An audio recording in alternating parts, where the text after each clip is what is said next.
Single ஃபாதரா 7 வயசுலேருந்து என்னோட 7 வயசுலேருந்து அவர் என்னை வளர்த்துட்டு இருக்காரு.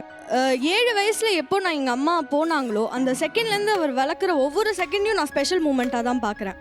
எனக்கு நான் வந்து பெரிய பொண்ணு ஆன உடனே எனக்கு வந்து என்ன செய்யணும் ஏது செய்யணுங்கிறது நான் பார்த்துட்டேன். ஆனால் ஒரு அம்மா இருந்தா என்னென்ன செஞ்சுருப்பாங்க அப்படிங்கிறது, இந்த புட்டு செய்யறது அது இதுன்னு நிறைய சம்பிரதாயங்கள் இருக்குது. அதெல்லாம் ஒவ்வொன்றும் நான் பண்ணுவேன்னு சொல்லி ஆஃபீஸ்லேருந்து வந்து எனக்காக எல்லாமே செஞ்சார்.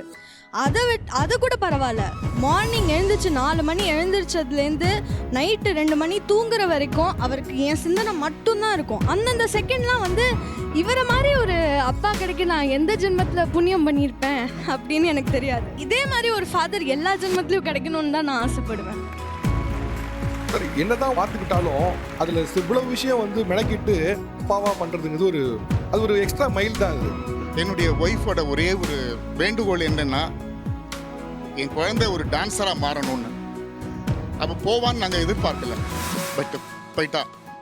பிகாஸ் காட் அதுலேருந்து இவளை என்ன மனைவி இருந்தால் என்னென்ன பண்ணியிருப்பாளோ எல்லாம் நான் சிங்கிள் ஹேண்டடாக செஞ்சேன். இவளை ஒரு பெரிய பாடகி ஆக்கணும்னு கர்நாடிக் மியூசிக் கற்றுக் கொடுத்து she is a beautiful singer.